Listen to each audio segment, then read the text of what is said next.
All right, good day, gents, and welcome to another episode of Father's Fire. My name's Jody Sedrick, and every week we get together to explore the joys, the challenges, the triumphs, the sorrows, and yes, the fun of being a dad.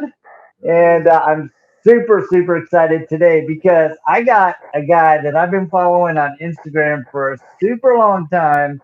And you talk about a dad that is having fun with his kids. This is the guy. His name is Terry Harden, and his Instagram title or flagship, I always forget what that's called. Their little name is at Just a Dope Dad. I love that. Love that. So, Hey, welcome. I appreciate it, Jody. Thank you for having me, man. Definitely nice for us to be able to connect. Yeah, it's super fun because, before we got on to record this, you actually said, "Hey, I just got done putting the kids to bed." And you're like, yeah, we just got done playing superheroes. The irony of that is, I was going through your Instagram, and of course, what do you got? A picture of Superheroes, me. superheroes, dad and the kids with their mask on. And, Yeah, and I love what you said. You said a hero is someone in spite of weaknesses, doubt, or not always knowing the answers, goes ahead and overcomes anyway. I love that. yeah. Absolutely love that. They're playing heroes, but I'm trying to live my life in such a way that I'll always be one for them. So let's talk about being a hero as a dad. I tell you what, Jody. As I was sharing with you just a little bit before we got started, man, fatherhood is important to me, and I think for me, it's being present. Present. I say it all the time, right? My presence is more important than any present that I could ever give them. Me being available, doing the things that they love to do. I got off of work today. I went grocery shopping. I came back home, put the groceries away. We ate dinner, and we were playing superheroes. As tired as I was, I mustered up to find the energy because that's something that they wanted to do with me. And no matter how tired I am or what's going on in my life, they deserve a present father. They deserve somebody who's going to have fun and play with them, enjoy, and ultimately make memories. And I think that's truly important for me is that they have memories of me because tomorrow's not promised for any of us, right? And my Instagram is used as almost like a time capsule of the moments that I get to share with my family, the things that we enjoy doing together, whether it's sharing a picture, whether it's sharing a video of us dancing, whatever it may be, they will always be able to come back and look at the memories that we had in the good times. And I enjoy it too, man. It allows me to be a big kid. So I got three little ones, Jody, Taya, Taryn, and T3, 8 years old, 6 years old, and then my son is 3. I truly enjoy the time spent, man, and being able to just enjoy the moments with my kids. So it's a good time.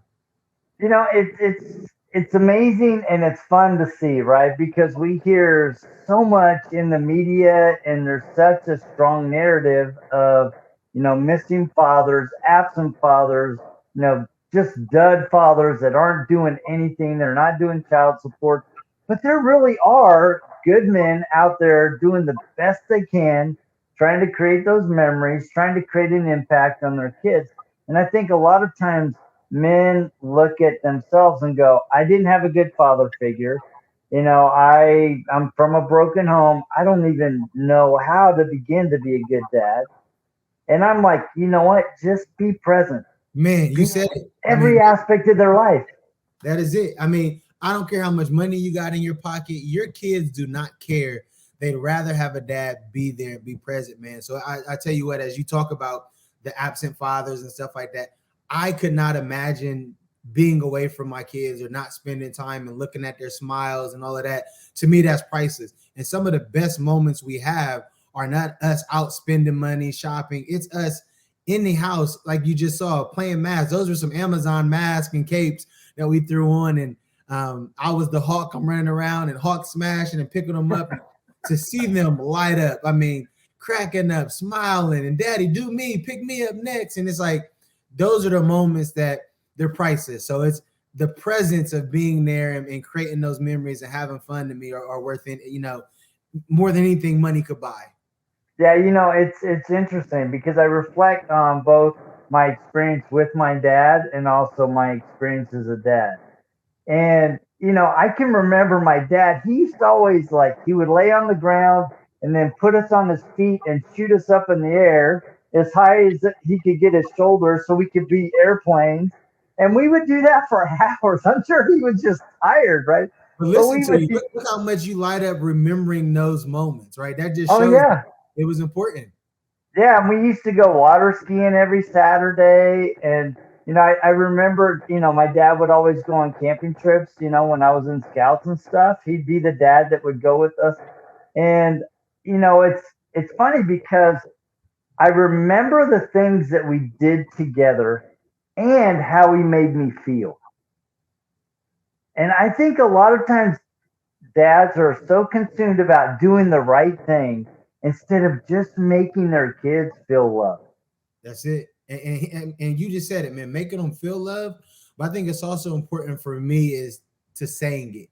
I Yes. tell my daughters every morning. I tell my son every morning. I tell them throughout the day because I want them to hear it too. So they're going to feel love for me because I want to be present and have fun with them. But I also want them to hear it. So I think it's very important. I mean, I even joke with them sometimes like, did dad say I love you today? Nope, you didn't say it that. Well, guess what? I love you. You know what I mean? So they know that I love you. I care for you. So I think it's important for both. They got to be able to feel it, but they also need to hear it. It's important too. Yeah, that's interesting because a lot of times my kids will walk by and I always go, "Who loves you?" I know, Dad. I'm like, "No, who loves you?"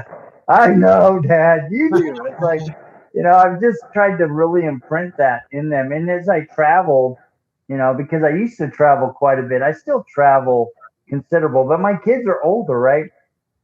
And so I would always go in, even if it was like 4:30 a.m. I'm getting ready to go on a plane.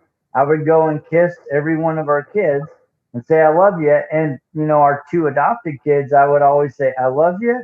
And who comes back for you, right? Because I wanted them because they've had some loss in their life, right? And I wanted them to know even if I'm leaving, I'm coming back. Wow. And I often joke, I'm like, yeah, and even when I die, I'm gonna come back and haunt you. That sounds like something I would say. That definitely sounds like something I would do, man. But I think again, I think words are important. What we say to our children are important. Those things they stick with the kids. They'll remember those moments, man. Even just you saying I'm coming back, that is powerful, man. And I don't even know if you know how powerful that is, but as a kid to know that who may have had some trauma, that is almost confirmation to them to know, like, although he's leaving, he's coming back. And I know that has to feel good to them.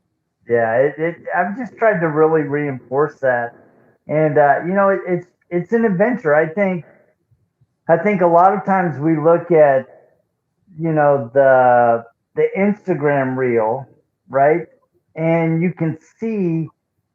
I think a lot of times there's a facade presented. But Yeah. in your case, man, you can tell those kids are having fun. They're smiling. You're smiling. You're engaged with them. You're doing your little shimmy, and you got Hey, your little T doing yeah. the shimmy. And guess what? They have fun with me, man. I think so. Even with doing some of the stuff that I share on social media, man, we started doing the TikTok during the pandemic, which started us doing like the dances and having fun. But it was because that was something my daughters wanted to do, and I didn't want them doing it by themselves. So they have Yeah, tablets, but they don't have access to that on their own tablets. Just as a parent, I didn't want them to have it. But I said, we'll yeah, do it together. So we would scroll through videos, and that was like our bonding time when the pandemic first happened. Was like, okay, you guys aren't always going to be on YouTube all the time. That's not what we're going to do. We're going to have fun together as a family. And I tell you, a lot of people have their complaints about the pandemic, but for me, it gave me more time with my kids. I don't want to say I didn't realize it because I realized how important it was, but to be able to spend every single day, although it was trying to work and all of that, man, but there was so many times where I'm like, wow, like these are the moments I was missing out on by maybe putting work first or doing so much with work that you forget about, man, like I'm happy. I'm smiling. Just as you see them, it fills my cup back up to be able to play and have fun with my children, man, and make those memories. So during the pandemic, we got to do a lot of things together as a family. And it brought, not that we weren't close, but it brought us even closer together. yeah. And I think that was God's way of just telling everybody, sit down. You guys are working hard. You guys are doing stuff. Sit down for a little bit and enjoy each other, man. So again, I know it affected everybody differently, man, but I say it was the positive piece was the time I got to spend with my wife, the time I got to spend with my kids, and the memories we made out of nothing, right? Because we couldn't leave the house at times. So we were sitting here like, what can we do next, right? So We're going to do some dance videos. We're going to play some cards. We're going to put some puzzles together. But we truly got to interact and enjoy each other. And I think that was important. Yeah, that's awesome. So as you reflect and you look back at being a dad of three, what has surprised you the most? And what have you learned about yourself? Oh, man. So what surprised me, I guess, the most is how much my kids are like me. So seeing me in them is almost hilarious. I'm like that. Like I'll use my oldest daughter, Taya, for example. She is social butterfly. She is talkative. She'll talk to anybody in the elevator. I mean, she is me. I mean, I can't get in the elevator and not speak to somebody. You know what I mean? Yes, that's so. And then my youngest is like my wife. She's complete opposite. She's introverted. She'd rather be by herself. But watching my oldest, sometimes I'm like, I won't say annoying because that probably sounds bad, but I'm like, she's that attention seeker. And it made me think that was me. So I had to evaluate myself and say a lot of the traits that she has is me. So I understand her a lot better because she has a lot of my own personality traits. So in order for me to be able to be a father to her and understand, how to talk to her about life, how to discipline, I had to put myself in her shoes because her personality is so much like mine. So it surprised me that God would give me a clone. And then also it made me evaluate my personality to be like, this is you, Terry. Like what you're looking at is yourself in the mirror. So as you're, being her parent, think about you do some of those same things as an adult. So it kind of made me step back and be like, okay, she's going to learn from me the way that I move throughout my day, the things that I say, the things that I do. So in order for me to want her to change certain things, I have to lead by example. So I had to self-evaluate and change some things within myself for a good way, right? But I definitely learned a lot by realizing her personality was like mine. That it is funny. You inevitably get that one kid that is a mirror image of you, and it's like, wow, did I really do that? And it's good and bad. Was I that? And I say it to my wife, I'm like, am I really that annoying? And she looks at me and be like, yes, you are. You guys are. But outside of that, man, I tell you, I learned just as much as I try to teach my kids, I learn from my kids. So I think as a father on a day-to-day, we're big on having conversations with our kids, even with them being 8, 6, and 3. I don't talk to them, in baby talk. I mean, we have conversations. I'm sure with a lot of people, we do family meetings. And during our meetings, we'll say, look, what's something dad did to make you mad this week? What's something mom did to make you frustrated or upset? And I allow them to say it. And I want to hear it because that helps me grow and develop because there may be things that I don't even see that I do that maybe they see. And there may be things that, you didn't give me candy. Well, I can explain that. But maybe I yelled one day this week because I was working and I was trying to, focus on work and they were doing something. Maybe you yelled at me and that hurt my feelings. You know what? So then now I got to be, okay, I can't get frustrated or caught up in work and that I start yelling. So it's important for us to have those conversations because I'm learning from them, but it's also helping me grow and be a better person every day as well, too. So I'm always talking to my kids, having real conversations with them because I want them to know that they have a voice in this house, but it starts within this house, but also you have a voice in this world. So if they feel like they have one here, they'll feel like they'll have one in the world, man. So I think that's important. Oh, I love that. Have a voice in the house and in the world, right? Because I think a lot of kids are trying to figure out their place. Yeah. And if they feel like they have a place at home, like they have a voice at home, and not only in the home and in the family dynamic, but also with dad, and dad's going to listen and mom's going to listen, man, that gives them so much confidence when they're starting to move out on their own. It's like, you know what? I've been taught to have a voice, and I'm going to stand up, and I'm going to share my gift. I'm going to share my voice. And I think that I love that, man. That is such an important thing. One of the things too that I think is really important that you are doing not only as a dad but for men in general is sharing your physical fitness journey. Yes, sir. I mean, you've been very open that you are very overweight, and through the process of determination and discipline, you've gotten down to like half the size. And absolutely. I mean, you look fantastic. I mean, you look fantastic before. Thank you. I appreciate it. But now it's like, you got these cool dreads and this, style and beard. It's like, yeah, I want to look like that. Hey, I appreciate it, man. Well, as we talk about family and children, I think being a bigger person, at my heaviest, I was 430 pounds, right? Mm, While I did not have a lot of the underlying health conditions that a lot of people at that weight have, it was a moment where I had a reality check and realized like I was killing myself. And it really started with a buddy of mine who I shared before, but he looked at me and said, I care about you. I don't want you to die. And I had never related my weight to dying. mm, When I thought about that, I thought about my kids growing up without a father. I thought about my wife not having a husband to help her with everything. And in that moment, I said, I got to change my life. So while I was happy, while I felt like I looked good, my physical health, while I wasn't the most energetic, I wasn't lazy. I was still up and moving. yeah. But 430 pounds is a lot of weight on you. It's a lot of weight on your body, a lot of weight on your organs. And when he said that, I knew it came from a good place. He wasn't saying it to be mean. He truly cared about me. And that was my aha moment or my wake up call to be like, I can't die. I have 3 little ones that are young that I don't want to navigate this life by themselves or without a dad. I have a wife that needs me. I got to be here. So at that moment, man, I decided to change my life, man. And it has truly been a journey. I started my journey in November of 2019. At that moment, I started working out. I met with a nutritionist. I went through a weight management program where they teach you how to read nutrition labels, what you're putting in your body. We met with a psychiatrist who talks about like, what are some of my food addictions? Why am I eating? Am I eating at night and why? So I truly had to soul search and figure out why I had got the way that I did, but then also learn habits so that way I could live longer and then drop the weight. So then from November to March, I ended up dropping 80 pounds by just Wow. going to work out, changing my diet. I do all the grocery shopping in my house, so I completely changed the stuff that I was buying for my house. And then in March 13th of 2020, I had what's called VSG, which is a weight loss surgery where they take your stomach and shrink down the size of it so you can only consume a certain amount of food. That was something I had never thought about, but I had a friend that ended up going through the process. I was very ignorant to it before. I tell you, if somebody mentioned it, I'm like, that's stupid. What are you doing that for? I didn't get it. But I realized what it does is it limits your intake of food. It allows you not to overstuff yourself.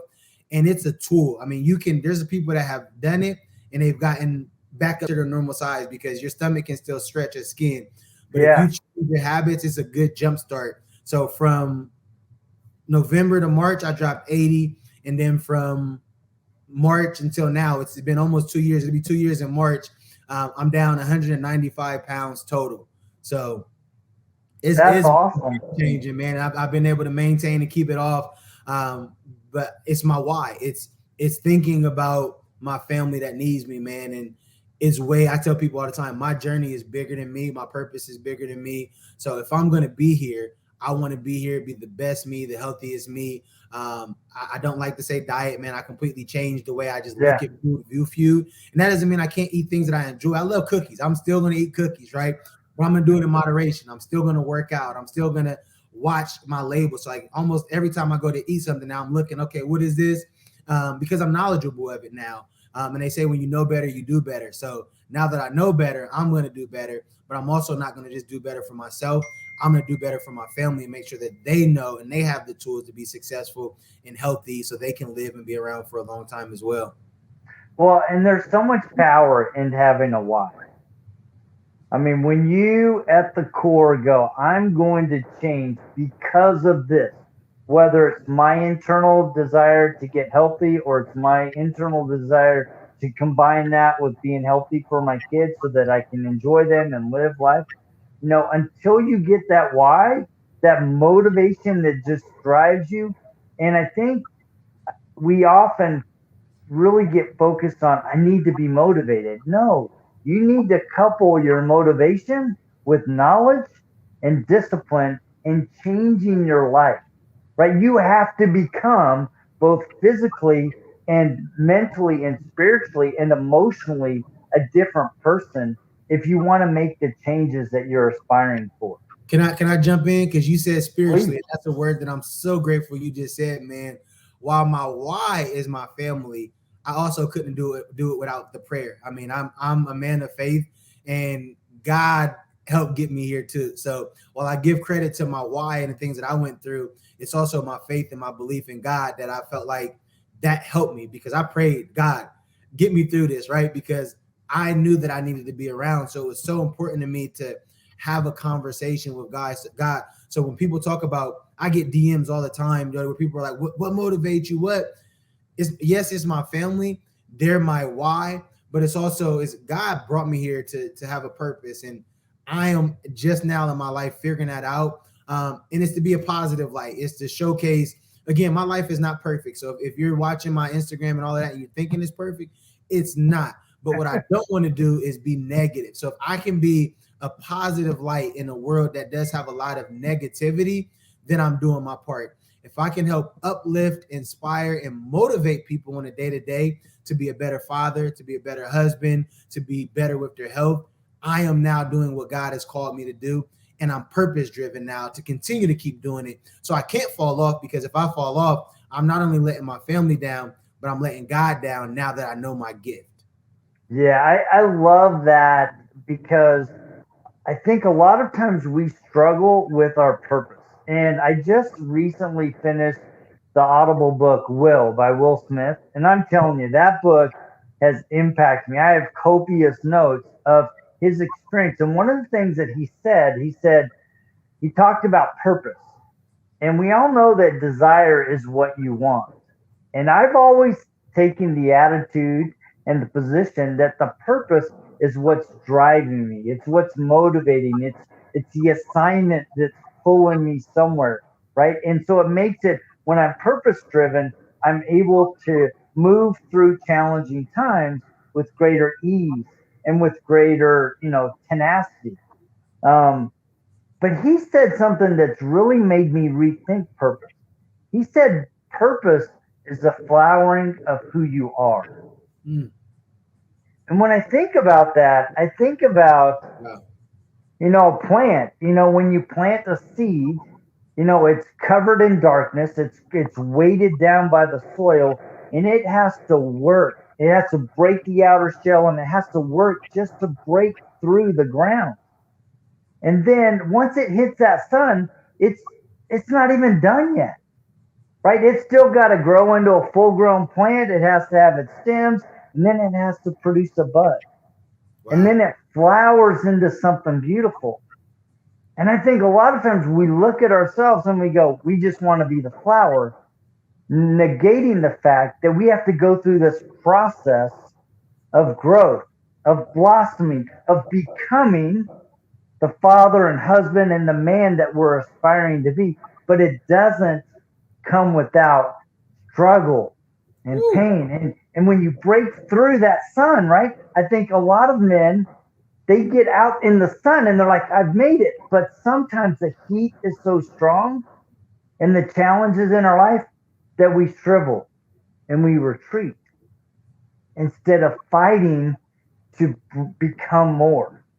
Wow. That's deep. That is deep, man, but it makes so much sense.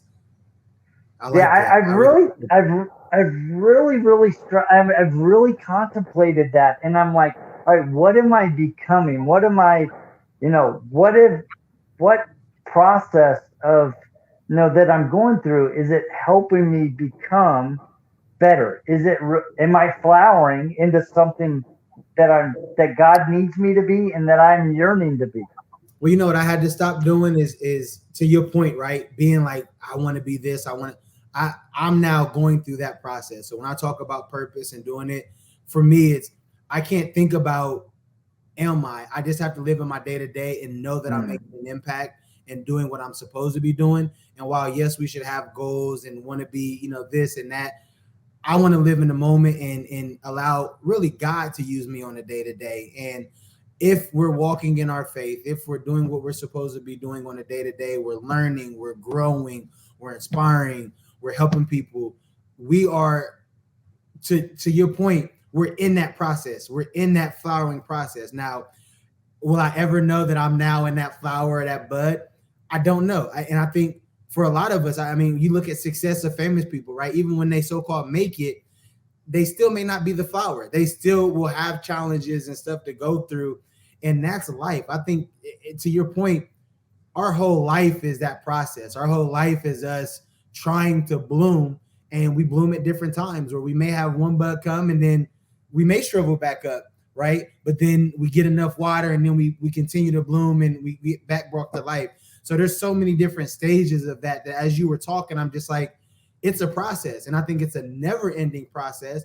But if we continue to fight through it, push ourselves daily, pray daily, do what we're supposed to be doing and walk in faith, we'll eventually get to that flowering process of where we're supposed to be. Yeah, and I'm thinking about, I have three orchids in my kitchen window, and every year they blossom. Every year. And after they blossom, I have to trim them back. And I'm sure that little plant's going, "Why did you just cut me?" you know, but Yeah. inevitably, I cut them back down and they blossom again. And I Yep. think a lot of times we're going through that process. We feel like I flowered, I blossomed once, and I'm done. But that's not the way life works. I mean, we tend to succeed and become something, and then there's the next journey of becoming, as we allow God to work in our life and as we allow ourselves to go, you know what, there's some areas in Jody that need some attention. It needs some pruning. And I need to have the humility to go, all right, let's take a look at that and let's be honest with myself and let's do what I need to do to change. Yeah. And I think about the prodigal son, the parable of the prodigal son, right? Here's this prodigal son. He went off and he's enjoying life, but he got to the point where he's like chewing with the pigs. Yeah. He's in the slop, he's in the mess. And it's not until he comes to himself. I love the verse. He came to himself. And each one of us at some point in our life, and even different points in our life, we have to come to ourselves. We have to go, oh man, you know what? I I'm better than this. And I need to go home. Yeah. And what did he do? He headed off, and the father saw him first. And father ran to him as he goes. And I think a lot of times when we start to move forward, when we start to see the aspiring for change, that's when the help, either in the form of God helping us or friends or men, like in your case, the brother said, you know what, dude, I don't want you to die. Yeah. I love you too much. But it was such a life changing experience. So to your point, we got to evaluate ourselves, and I'm still learning every day. I'm still growing. I'm still learning about myself. I'm evaluating myself. I get my reality checks every now and again where I'm like, you know what? Maybe you do need to work on this. Maybe you do need to do this or do that. But I think at the end of the day, we have to look ourselves in the mirror and say, okay, where am I at? Where am I supposed to be? If I'm not happy, what changes can I make? Should I make to be a better father, a better husband, a better friend, a better whatever it may be? And then people, I say all the time, if you're not growing, you're dying. So we should constantly be growing. And I think that process will never end. One of the things there that I think is a hidden gem is I think a lot of times we men don't feel comfortable being a very loving and honest friend. Yeah. Right? Your friend didn't come at you with, God, man, you're so fat. Why don't you get off your fat butt and do Yeah. something, right? He went at you he came to you and said, brother, I love you. Yeah. And there's so much power when we as men can come together and go, you know what? You can be better. And we together can be better. And we can be an inspiration for each other if we come at each other with a spirit of love instead of a spirit of accusation. Man, you hit the nail. I mean, I've been so fortunate enough through my journey of sharing stuff on social media and using the hashtags where I've been able to connect with so many fathers that I now call friends, Jody. And I'm grateful for them that they have truly pushed me, motivated me. I'm learning stuff from them. They're learning stuff from me, man. I think it's important as men, we have that community of fathers that continues to push each other, but helps each other, motivates each other. And I've built really long lasting friendships that I never would have thought through an Instagram account, man, that I would make. But I've truly met some brothers. I got a chance to meet one a few months back. I'm getting ready to go to Texas this month. I'm meeting up with another dad that I met through, social media. So I have built literally friendships that I'm meeting these people in person, man, because we've interacted and truly became friends. But it's also, we're not too good to say, man, hey, you're doing a nice job, or hey, I love what you're doing with your kids. And I think we need that, right? As men, we don't have to have this macho persona of I can't congratulate somebody else or tell them they're doing a nice job. I tell people all the time, even just as fathers, women do it all the time, man. Jody, if you look at even just probably the women's podcast and all of that, they're supporting each other, they're sharing the podcast, they're liking it, they're commenting. As men, sometimes we don't. We may see it, we scroll past and I like that. But every now and again, it's nice to tell that dad, you're doing a good job. Hey, I like your picture, I like your video, because they need to know that they're doing a good job to keep pushing through. So I challenged myself over the last few months as I'm scrolling again, I was one of those guys. I would just scroll and look, and I'm like, no, I need to tell them. I need to hit the like button. I need to share a comment to say, man, I love what you're doing, because I think as fathers, it's important that we hear that stuff too.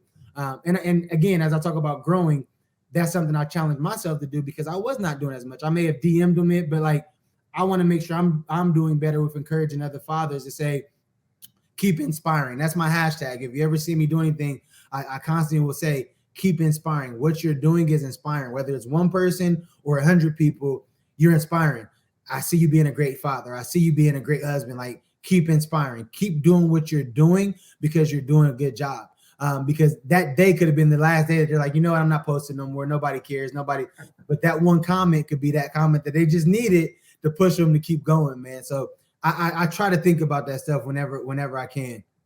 Yeah, you just never know when a simple, great job, man, I love what you shared, how that impacts and motivates change and Yeah. inspires people to be better and keeps them moving. How many times do we just need a loving smile? Oh But man, I did that today, man. I took a picture. I was like, you know what? Just putting a smile down your timeline, right? I wasn't concerned who was gonna.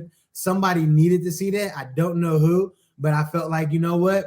There's enough negativity. Let's throw a smile down. And I even said, you got one, throw me one back, man. I had a bunch of people putting the smiley, emoji back at me, man. So it's yeah. like, let's keep pushing positive energy and positive vibes out in the world, man. And we won't be able to change it overnight, but I promise you, if we come together, we work together, eventually we can make this whole world a better place. So I have one final question for you, Yes, and sir. then a comment. So my final question for you is, what do you think is absolutely critical for a dad to do in his family with his kids and with his wife? Presence, being present. I know we touched on it in the beginning, man, but there's nothing more important to me than just being there. I think kids need it. They need to feel love. They need to know that you're around. Again, it doesn't matter what you buy them as far as presents. Your presence is probably the most important thing that you can give to them, because to your point, it allows them to know that you're there. You're coming back. I'm going to be there for you. I love you. I care for you. And they're not just hearing it, they're feeling it on a day to day. So there's no blueprint to fatherhood. There's no such thing as a best dad book to read to become the best dad. But I will tell you, if you be there, anybody who will tell you that they didn't have a good relationship with their father, anything like that, down, a lot of them will tell you, I just wanted them to be there. I just wanted them to. So be there. Be there and present. You may not get it right all the time, and that's life. But your presence can go a long way. Yeah, it really does have a lasting impact. I mean, my dad, I mean, he passed away 5 years ago, and he's still impacting my life. I mean, still. Yeah. And it's just interesting how that legacy ripples across every aspect of your life and your kids' life, because I'm the dad I am today in large part because of what I saw my dad emulate. But that doesn't mean that you guys that are single dads or didn't have a dad, or you're from a divorced home, it doesn't mean that you can't break the cycle and become the strong chain and the link that serves as a foundation for your kids and generations to come. Absolutely. So be willing to become the dad that you would have liked to have had or that you would like to be better. And so, guys, I want you to go connect with Terry. So he's got 3 Instagram accounts. He's got Just a Dope Dad, which all features his fun dad adventures with his kids. They're always dancing, doing the shimmy, or playing heroes. And also, he's got one, My Bro Ain't Heavy. And I was scrolling through that one, and I love that because that's inspirational. It's showing men that are making the physical, emotional, and spiritual changes in their life to become, physically and spiritually and emotionally fit so they can be present for their kids and for their wife. And then the last one, at Dope Black Dad LLC. Yes, So you sir. got 3. They're all awesome. You got to go check them out. Go connect with them and be inspired by him. And it's interesting because you and I, we've messaged each other for a long time now trying to get together. But I just want you to know, and this is my comment to you, you have been an inspiration to me. And I am honored to have made the connection. And I know God put you in my life for a reason. And I just want you to know, even though you're all the way in Ohio and I'm in Idaho, you're a hero to me. So thank you. Man, I appreciate it, man. Thank you very much. It's just a confirmation that our paths were supposed to cross, man. And great conversation tonight. I appreciate you opening up and allowing me to get to know a little bit about you today, man. But thank you for having me. Thank you for wanting to hear my story, but also thank you for using your platform to help so many fathers, man. I think what you're doing is amazing. So keep doing Well, it. You well, got to. thanks. Well, thanks, man. And it's all driven with the purpose to ignite the fire within each of us to become better fathers, better husbands, and better dads, right? To be better men ultimately. And it's all about becoming. Because I tell you, who I was when I was 20 is nothing compared to what I am today. And I hope that's a good thing. I feel like it is a good thing. And man, I love being a dad. I love talking to you to men like you about being a dad, and it's inspiring to see another man just trying to be a good dad, right? For no other reason than to have an impact on his kids, to have a relationship with his kids, and that's what it's all about. It's what it's all about. Absolutely. Definitely. Doesn't get no better than that. That's it, and doesn't get any better than that. In fact, I have my kids. All of our kids were home for Christmas, and I tell you, we had so much fun. Late nights, music, games, singing, going skiing, and that's what it's about. I mean, you can see Those are behind me. moments they'll never forget about, Jody. Just those moments. They'll be sharing those moments that they had with you with their kids one day down the line, man. And that's important to me more than anything else, man, is to make those memories and capture them, right? Whether you're like me and you post them on social media or not, I highly encourage all parents, whether it's videos, pictures, capture those moments because those are priceless moments. I don't work for Groovebook or anything like that, man, but I love them because every month I upload 100 photos and I have books. So while I post stuff on Instagram, I'm still old fashioned in the sense that I got these books, man, where my kids can come, they'll open them up and I probably got about 150 of these books with 100 photos in it, man. And it's for them to be able to come back and enjoy and look at the times that we shared together. Because I know as a kid, I got excited to look at the videos. I got excited to go back and look at pictures in the old school albums that you would flip through. Yeah, So I don't do it, man, for everybody out there. I'm glad I'm able to share, but I do it because I want them to be able to go back and look one day and realize your dad loved you. He cared about you. He had fun with you, and they'll have those memories forever. So social media is one day, but that could disappear tomorrow. So I got physical books too. So there's no way they'll ever not know how much dad loves and cares for them. So dads out there, if you're listening, take pictures, do videos, do it for yourself. You don't have to do it on social media, but do it for your kids. I promise they'll appreciate them down the line. Even if they don't now, my 3-year-old, every time we take a picture, Dad, that's enough. I'm like, okay. My daughters, they're like little. I mean, they okay, daddy, take a picture. I mean, they beat me to the punch now. My son, Dad, that's it. You're gonna get cheese. Dad, that's enough. So I mean, get what you can while you can, man. But they'll always appreciate those memories. And I tell you, those books are a family treasure. Oh I yeah, mean, when the kids get older, they're going to look at those as a family treasure. I mean, when my mom passes away, there's only one thing I want. Oh, in all of her possessions, there's only one thing I want, and that's her journal. She's kept a journal every single day for her entire life, as far as I know. And I want to make those into books for all of my siblings and give them to the siblings, right? Because that's a permanent record of her experiences with us kids. wow. So yeah, guys, please take Terry's advice. Take some pictures. Do some loving on your kids. Spend some time with them, and go be a hero to them. And it doesn't take much. Just Yeah, takes a little bit of time from you. absolutely, Jody. Absolutely, man. Thank you so much for having me today, man. This has been great. I appreciate what you do, and while I'm on air, I want to tell you, man, you're allowing God to use you, man, and I'm grateful that we were able to connect through social media. But to your point, man, you are now inspiring so many fathers by what you do, by not only sharing your story, but having different fathers come on and share their story, man. So you're doing something amazing. I don't care if you get tired of doing it, you have your moments, man. Just know there's people that appreciate it, man, like myself, man. I think you're doing something truly amazing. I know it takes work. I know it's not easy, but you're making a time capsule for yourself. This is your journal for your Yeah, kids, man, and it is definitely exactly. valuable and it's appreciated, man. Thank you, Jody. Yeah, well, thank you guys. Thank you for being my guest. It's been a true pleasure, and I look forward to interacting with you even more. Guys, please go check out Terry, just a dope dad on Instagram, my boy ain't heavy, and Dope Black Dads LLC, Yes, sir. and make a connection because man, he is an inspiration. And I want to thank you guys for joining me every week. Please remember to like, share, subscribe, and share so that we can have an impact on all dads. You know, I'd love to have an impact on a million dads in 2022. That'd be awesome. Yeah. You know, so, but anyway, thank you guys so much for joining us, and we will check you same time, same bat channel just next week. Hey, Clear. see you.